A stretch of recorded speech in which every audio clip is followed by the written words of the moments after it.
السلام علیکم۔ SM Islamic Urdu میں آپ کو خوش آمدید۔ سر امام حسین علیہ السلام اور کربلا کے شہداء کے سروں کے مدفن کے بارے میں شیعہ اور سنی کتب میں بہت اختلاف پایا جاتا ہے، اور جو اقوال اس بارے میں نقل ہوئے ہیں ان کے حوالے سے تحقیق کی ضرورت ہے، لیکن سب سے مشہور قول جو شیعہ میں سب نے قبول کیا ہے یہ ہے امام علیہ السلام کا سر مبارک کچھ مدت کے بعد آپ کے بدن مبارک کے ساتھ ملحق ہو گیا اور کربلا میں لا کر دفن کیا گیا۔ ہم مزید معلومات کے لیے ان اقوال کو یہاں ذکر کرتے ہیں۔ یہ نظریہ علماء شیعہ میں مشہور ہے اور علامہ مجلسی نے اس کی شہرت کی طرف اشارہ کیا ہے۔ شیخ صدوق علیہ الرحمہ نے سر مبارک کے آپ کے بدن کے ساتھ ملحق ہونے کے بارے میں فاطمہ بنت علی علیہ السلام سے ایک روایت نقل کی ہے۔ اب اس کی کیفیت کیا تھی کہ کیسے آپ کا سر مبارک آپ کے بدن سے ملحق ہوا، اس بارے میں مختلف نظریات ذکر کیے گئے ہیں۔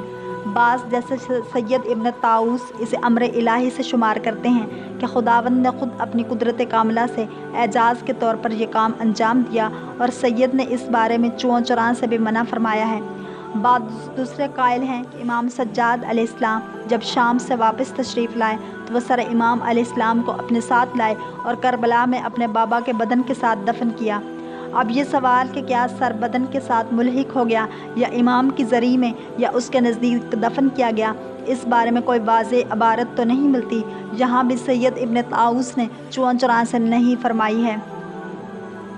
بعض قائل ہیں کہ سر مبارک کو 3 دن دروازہ دمشق پر آمیزہ رکھنے کے بعد اتار کر حکومتی خزانے میں رکھ دیا گیا، اور سلیمان عبد الملک کے دور تک یہ سر وہیں تھا۔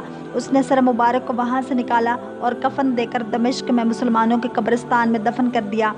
اس کے بعد اس کے جانشین عمر بن عبد العزیز نے سر کو قبر سے نکالا، لیکن پھر اس نے کیا کیا یہ معلوم نہیں ہو سکا، لیکن ان کی ظاہری شریعت کی پابندی کو دیکھتے ہوئے زیادہ احتمال یہی ہے کہ انہوں نے سر کو کربلا بھیجا ہوگا۔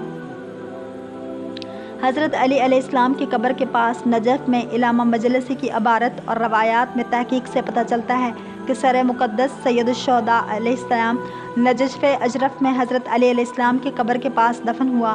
روایات میں آیا ہے کہ امام صادق علیہ السلام نے اپنے بیٹے اسماعیل علیہ السلام کے ہمراہ نجف میں حضرت امیر المومنین پر درود و سلام بھیجنے کے بعد امام حسین علیہ السلام پر سلام بھیجا۔ اس روایت سے بھی پتہ چلتا ہے کہ امام صادق علیہ السلام کے دور تک سر مقدس نجف اشرف میں مدفون تھا۔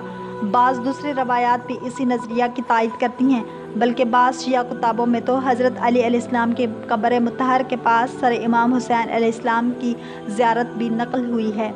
واللہ تعالی عالم ورسولہ عالم۔ اگر آپ کو یہ ویڈیو اچھی لگی ہے تو لائک، شیئر اور سبسکرائب ضرور کریں تاکہ ایسے ہی اسلامک ویڈیوز آپ تک پہنچتی رہیں۔